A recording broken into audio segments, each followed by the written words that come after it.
Hello there, Virgos. Welcome to your tarot reading. So, without further ado, I feel that the energy for this reading is really about, changes coming in at the very last minute. Okay, so I do sense some really major changes coming into the picture for you. And I feel like the message I'm getting is sooner than expected, but then at the same time it's like very last minute, very unexpected. So that's what I'm getting, and it's kind of a contradiction. So let me just explain. I'm feeling almost like there's something that you have been thinking about trying to manifest for a very long time. And I feel like for many of you, might be 2 years, the past 2 years, you're just like, I'm waiting around for it. And you're not one to, sit around idle and wait for the tides of change to come swooping in. You guys are very, productive. And you guys are quite like busybody. You like to stay productive. You like to be efficient with your time. So it's not like you're sitting there mulling around waiting for things to come in. So on the one hand, it's always, on the forefront of your mind that you want to implement something. You want to change something.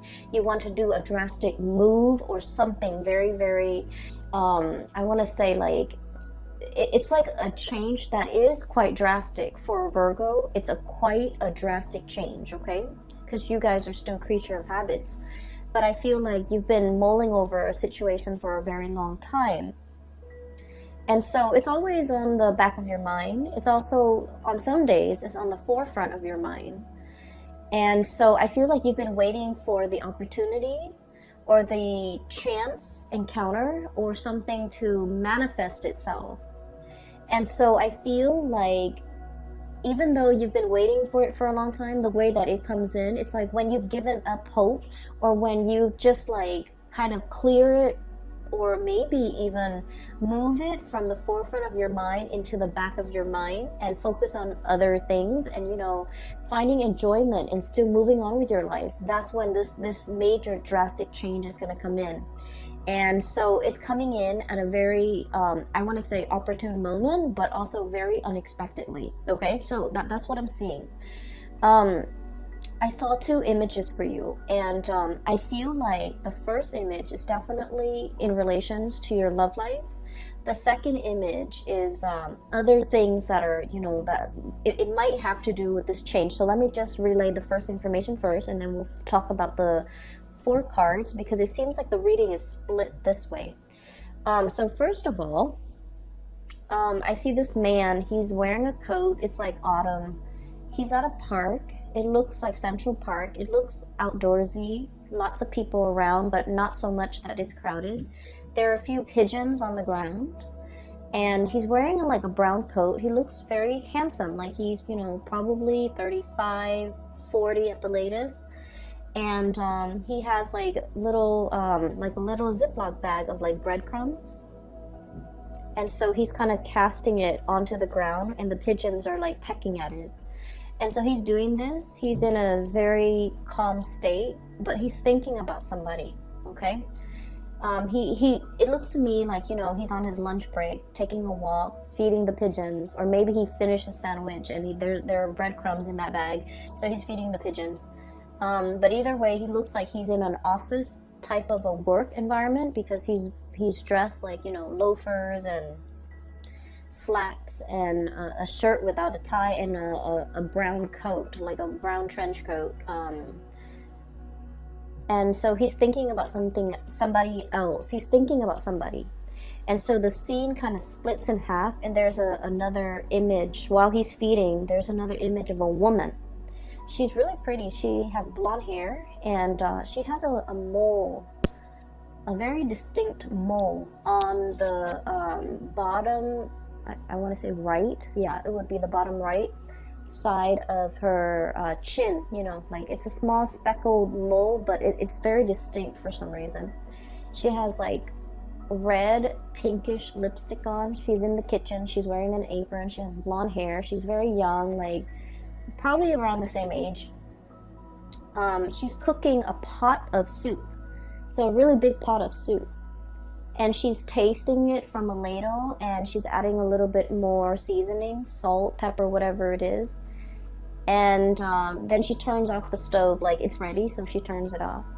And she's looking at the stove, then she looks at her living room, and she's alone, you know, in this house, in her space. And she's kind of thinking like, you know, this is such a big pot of soup. I wish that that other person were here to enjoy this food with me. So it seems like there is a situation where the two of you might have been broken up. I do see, you know, the split scene as in two people that miss each other, that long for each other's company, that's heavily thinking about one another. That's like the whole concept about sharing food, cooking for one another, you know, I guess connecting through food. It seems very nurturing. It seems like it might have been a relationship where there's a lot of community, there's a lot of caring, there's a lot of tenderness, there's a lot of like, you know, mutual affection, and you know, it's not like you wouldn't eat and cook for somebody you don't like, right?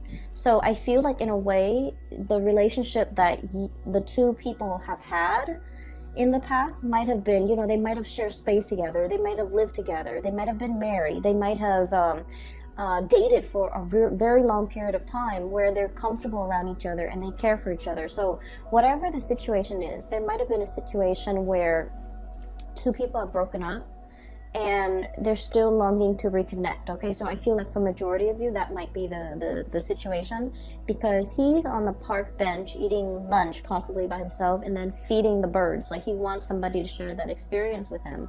And then she's cooking this big pot of soup and she's alone in the house, and she's thinking like, I wish that person were here to share this soup with me.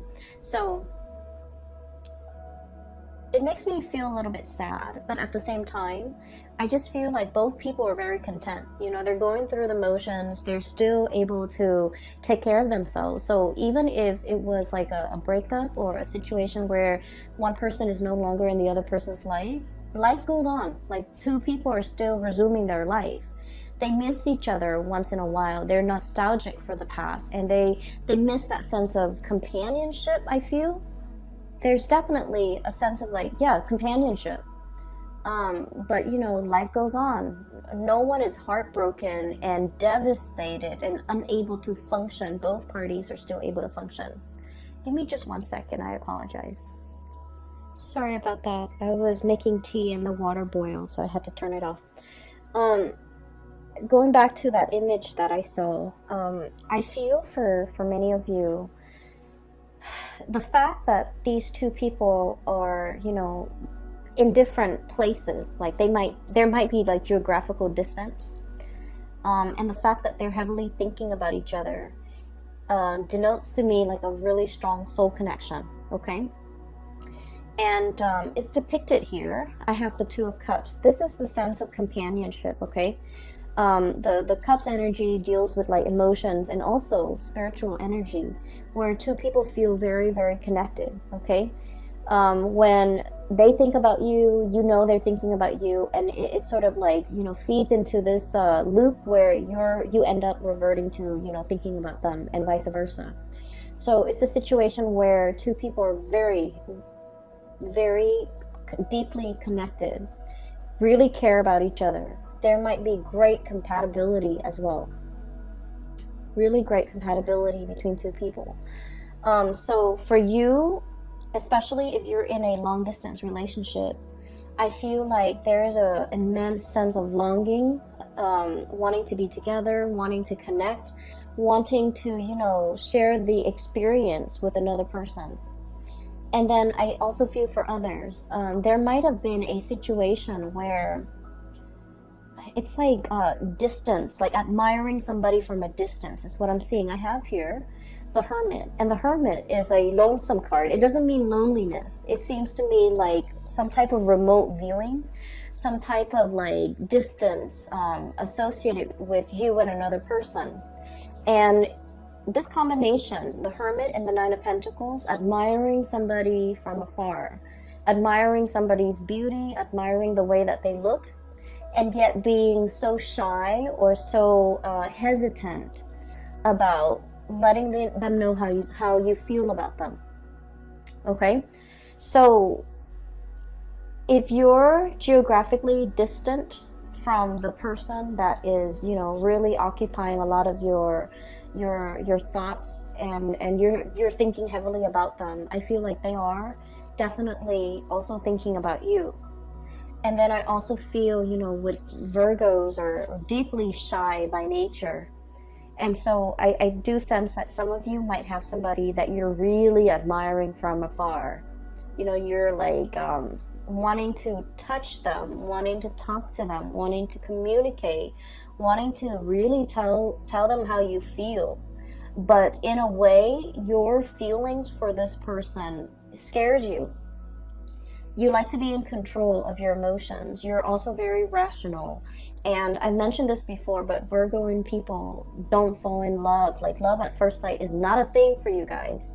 You can date somebody for a very long time, but if you haven't, you know, made up in your mind that you're in love with this person, you might never fall in love with the person. So I feel like, you know, you're very sensible and just like even keel and level-headed when it comes to relationships, when it comes to love, when it comes to emotional expression. And so I feel like you're feeling this wave of emotions overcoming you, and you kind of, you know, shrug it off or cast it aside, and you're like, that's not rational. I barely know this person. It's not rational, you know, to like be head over heels and fall in love with someone when I barely know them. So I feel like you have someone that you're really admiring. You really like this person. They're very independent. I'm getting a feeling of like somebody who might be, let me see, like somebody who's quite exotic, who you know, there's something unique about them. So the woman with the mole on her face, it's coming out, it's near her chin. So like, I feel like you're dealing with someone who's not stereotypically, like, it's not somebody that everyone would consider like classically beautiful or classically handsome, but for whatever reason, there's something about them. They have charisma, they have stage presence, they have magnetism. There's something that makes them very unique, and other people cannot help but stare at them twice. You know how there are some people, they're not classically handsome or beautiful by any stretch of the imagination, but there's something about them that's very alluring, and I feel like it has a lot to do with their confidence, the way they carry themselves, the way they carry themselves. Okay, this is a Nine of Pentacles, very independent, self-sufficient, bold. It's somebody who is like, on the one hand, they can be very earthy, very easygoing, not high maintenance. You won't catch them, you know, dressed to the T and like with full makeup on, or, you know, cologne and hairspray and grease in their hair or whatever. Like, they're not made up. They're just understatedly, like, just confident and put together without trying so hard. It's somebody that does everything with such grace and such ease, and I feel like because of that, a lot of people are very drawn to them. And then I also, going back to what I mentioned before, a lot of Virgo people, you guys are really deeply very shy. You do get stage fright. You don't like to be on center stage. You don't like to have a lot of attention on you. You feel a little bit out of place. And for some of you, okay, please don't get offended. You might feel a little bit, you know, socially awkward in probably a social setting, or in a setting where you don't know a lot of people. You might feel very socially awkward when you have to give a speech, give a talk, when you're speaking and everyone is staring at you. Like, you don't like that attention. And so you admire this person for the bold and the, I guess, like the confident way in which they move through life, the ease in which they do everything, and the ease in which things just magically work out for this person. So I feel like you really deeply admire this person. And you might be admiring them from afar. And I feel like for some of you, they are also feeling that way about you. But I feel that the gravity of your feelings for them, it's overwhelming you. You know, like you're kind of dumbfounded about, like, I don't believe in love at first sight. You know, why do I feel so strongly about this person when I barely know them? There's a little bit of intrigue and mystery here. And it's like you might not know a lot about them, they might not know a lot about you. You might see each other casually in passing, and you might feel like, wow, that would be a really good person for me to date or for me to have as a girlfriend or a boyfriend. And I do sense like they have no idea how you feel. And so, you know, trying to make conversation, making small talk. Virgos don't really like that, but like making small talk and trying to get into their inner circle and trying to, I'm hearing infiltrate, you know, trying to like get one leg in the door, okay? I feel like that might be a really good first step, because they might not have an idea as to how strongly you feel about them, and you're kind of scared of the impact that they're having on you, all right? So let me just, that's for like singles. I feel like there's someone who's really capturing your imagination, and I'm just feeling like you're tongue-tied and nervous, and you get flustered, and you might flush and turn red when they're around or when you think about them, because I feel like your desire for them and your feelings for them can be a little bit overwhelming. Okay, so that's for singles. I'm feeling as if, for those who are in a relationship, okay, if you're together with somebody, you and your partner have like you're kind of like at a major crossroads, not because of the relationship, but you're planning to make some major moves, okay? Make some major moves. And I feel like for some of you, we have here the Two of Pentacles. And the Two of Pentacles is about juggling jobs, juggling responsibilities, trying to figure out, you know, do I stay here where it's stable, or do I go somewhere else? And I feel like this decision, you're trying to think of it. It's like it doesn't exist in a vacuum. You're not making this decision alone.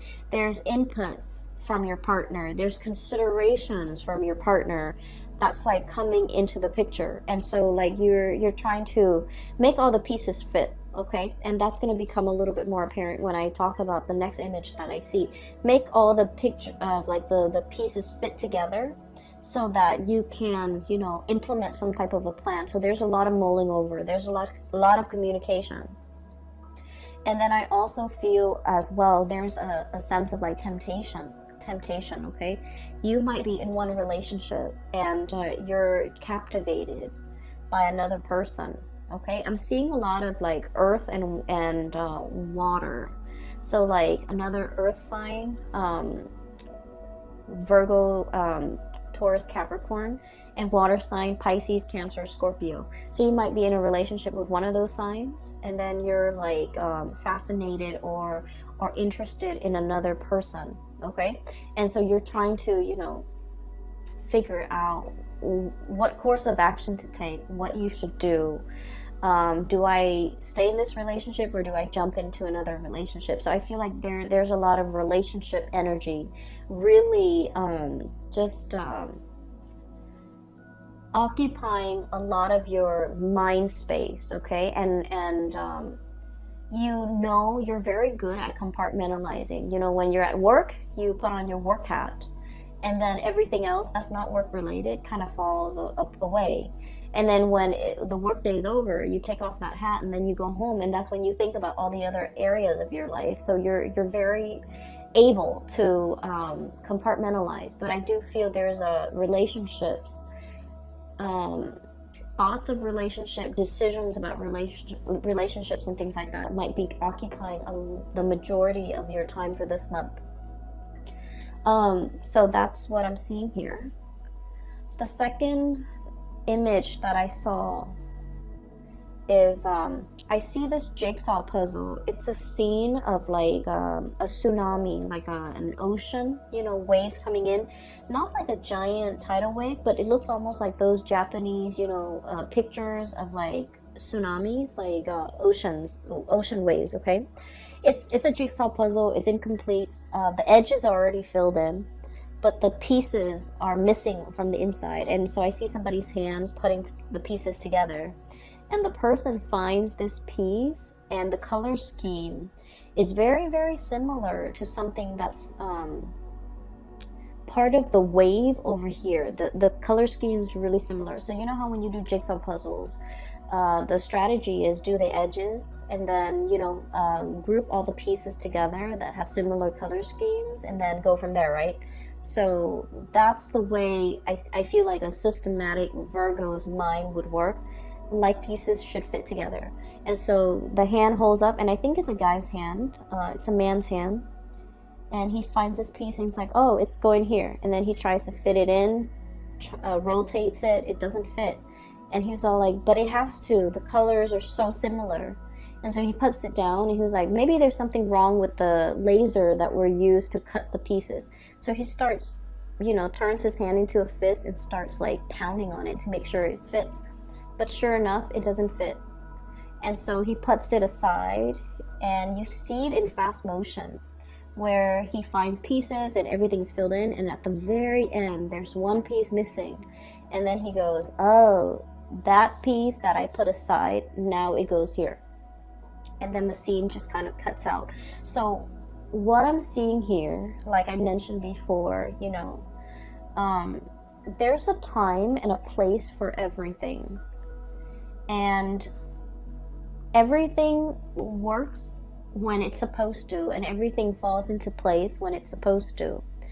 If we, you know, try to change that logic and try to fit something where it doesn't belong, and we try to stomp it and pound it in, it's still going to resist. Okay, so I definitely feel like there was something that you thought was really right, like in your hearts of hearts, in your mind, no matter how much you mull it over, you're just like, it's perfect, it has to work, it has to work.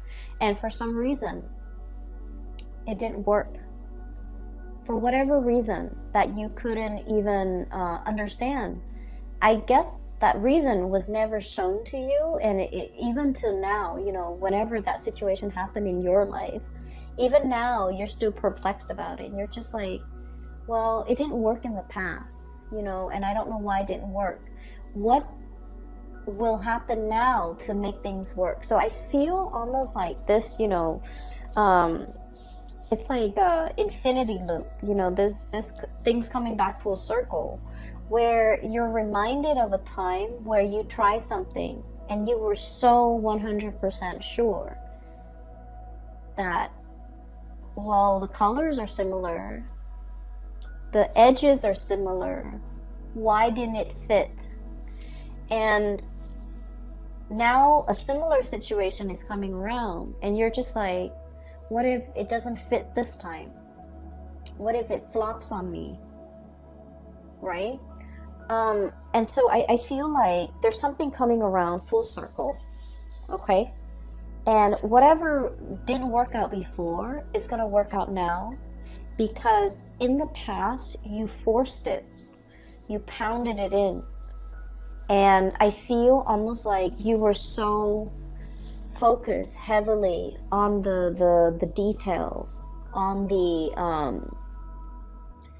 I want to say like you might have been focused on, I guess like it's sort of like wanting something so badly and making sure that it fit, even when the physical environment was not right. Does that make sense?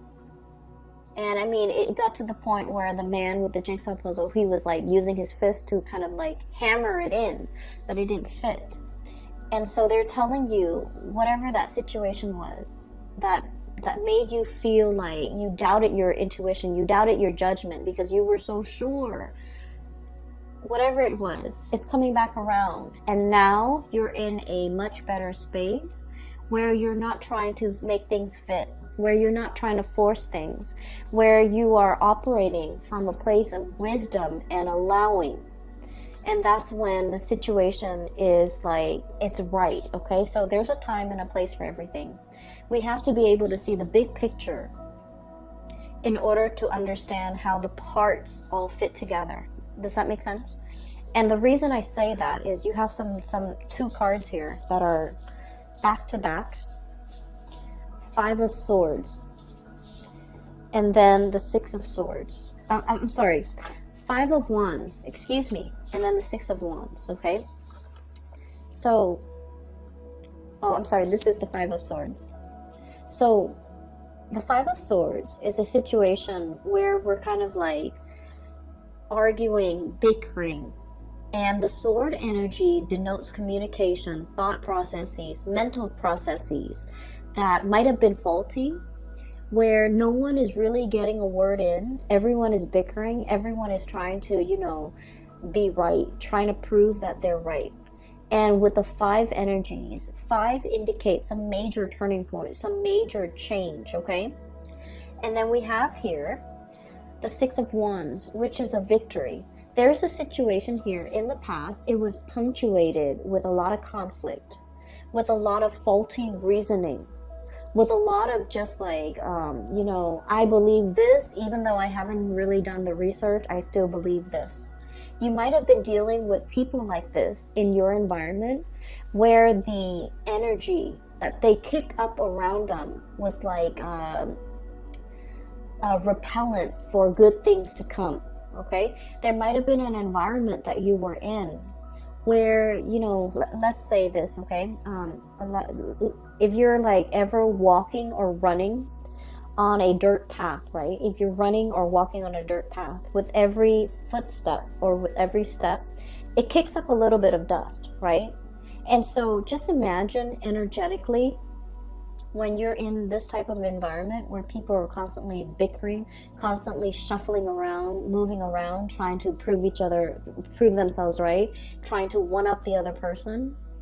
Like if it's like laden with a lot of chaos and a lot of activity and a lot of competition, it creates a major dust cloud, like a major sphere or major environment where there's a lot of, negativity, negative energies.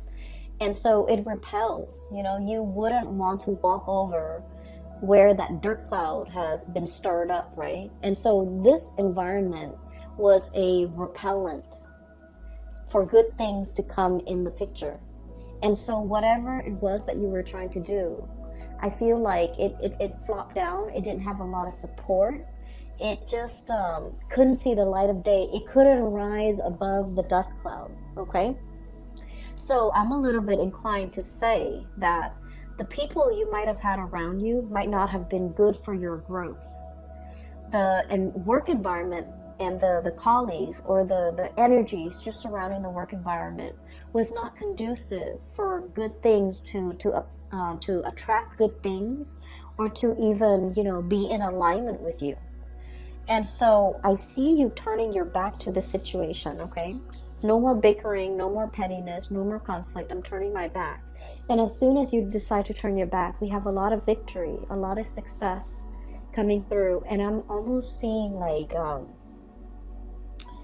one after another, like a series of successes, one after another, because you decided to turn your back. You decided to kind of retreat from the ground, okay? Climbing up into the tree, elevating yourself, seeing above the dust cloud, and being able to operate and function from above that cloud of negativity, and to be able to, warm yourself in the sun and to be able to attract a lot of success, okay? So what I'm seeing here is there has been a major change. Whatever didn't work out in the past, I do feel a lot of, success, victory is coming in as a result of you, needing to change this environment in your life, okay? There's some major news associated with it as well. We have here the Page of Swords, and the page energies are snippets and messages coming through And I do feel like resolution, okay, like a being wanting to make a decision but not having all the information, waiting on communication from another source so that you can decide which option to go with. Okay, so I do feel for many of you there's some major swift communication coming through this month in order to splice through that dust cloud and to be able to let things settle, and for you to decide on major changes in your life. Okay, and what I'm seeing as well for many of you, this is like leaving troublesome friendships, colleagues, petty people, I would say. Argumentative, petty people, people who are just like, you know, what's funny is I don't see gossip and slander and things like that. I don't see that in here. I just feel with this Five of Swords, it's like people who constantly want to be right, who have their daily agenda is just wanting to prove themselves right, wanting to show other people how smart they are, and things like that. Okay, so I feel like, you know, you're turning your back away from this. And you might at this point in your life, no longer feeding into this, no longer interested, like you're just disinterested in what's over here, because you're seeing the bigger picture. You're looking at things from a higher vantage point, and you're leaving these mortals to squabbles amongst themselves, because you're just disinterested. You're disengaging, and you're distancing yourself. And with the Hermit, it basically spells out to me like a sense of enlightenment, okay? Not being bogged down with the material things that at the end of the day don't really matter, but operating from a higher vantage point, okay? And what I'm also getting, the last three cards in this deck, we have the Tower, sweeping waves of change, okay? So that jigsaw puzzle where I saw the tsunami, the theme is very similar to this card here, okay? What I'm feeling here is, I pulled out this card earlier to clarify what the Tower represents. And this card to me is about manifestation, is about, it's almost like, you know, thinking whether or not we have the capabilities and the skills and the know-how and the ability to do something. I feel like whatever that situation was in the past that you failed at, or you felt like, I was so sure, why didn't it work out? It made you doubt yourself. I feel like it humbled you, but in a way, you know, it made you feel like you doubted yourself. It made you feel like you couldn't manifest. It made you doubt your capabilities. And so what's coming through in the process here is you have a lot of skills and a lot of talents. And I feel like this environment here did not give you an opportunity to shine. It did not honor your growth potential. It was not conducive for growth. It was not conducive for you to utilize your full talent, to display all your skills, all your assets, all the, it just like, it stifles your growth almost, okay? And so there is a huge sweeping change coming into the picture. So this is a mermaid here, Five of Cups, okay? Wondering about something that, like a missed opportunity, okay? Longing for something that's no longer in the picture. But I see this as like a scorched earth, okay? This is a mermaid. And the classical like depiction of a mermaid is it has the body of a fish and a head of a woman, right? This is the opposite. This is a situation where this animal has to adapt to its environment, you know? It's not happy. It still like has a head of a fish. It wants to be in the sea. And yet the body had no choice but to adapt, to grow legs so that it could walk on land, because this environment is very parched. There's no emotional fulfillment. There's no spiritual fulfillment. It's just very parched. And so it's waiting for the rains to come and wash it away and to carry it to sea. And that's what I feel is coming here with the Tower. Sweeping changes. This big tsunami coming in and carrying you back into the sea where you can, you know, resume your form as a mermaid. okay, like the traditional standard mermaid form, face of a woman, body of a fish. And she is now in an environment where there's water, where there's life, where there's emotional fulfillment. And so there's something major here that will be coming through in the month of December. And I do feel like it's going to bring you to an environment where you belong, because wherever you are right here is not meant for you. It's there's no growth potential. There's a lot of dryness, and I'm seeing like, you know, just like it's an environment that's very dry. So for many of you, you might be changing jobs. You might be moving from a really dry, arid environment like the desert to a place that's in the tropics, that's by the sea, that's a lot more, I want to say, like, it's just a lot more conducive for growth, okay? And we're not just talking about like a place that's green and lush and things like that. We're talking about emotional, spiritual growth. We're talking as well career growth. We're talking as well, you know, being in a new environment where you're able to develop to your full potential, where people appreciate all that you have to offer and they don't take you for granted, pretty much, okay? So that's what I'm seeing here. Once again, it's like the change is long coming, but it's gonna swoop in very, very quick. And that's a contradiction, but for whatever reason, I just feel like you've been waiting for it for quite some time, but it's going to come in very unexpectedly. You're kind of bookended by two major arcana cards here. We have the Hermit, taking time to yourself, being deep in contemplation, and really figuring out, you know, what's the next step in your life. And then once you have that figured out, once you've reached that space of wisdom, that's when the Tower will bring about these changes that you've been wanting for a very long time, all right? So I'm going to leave it at that. I do wish you all the best for the month of December. Once again, I apologize for the delay with this reading. I hope it finds you well still, and I hope it is relevant and applicable and might be helpful for you this month, okay? I will be back next month. I will talk to you later, Virgos. Take care of yourself.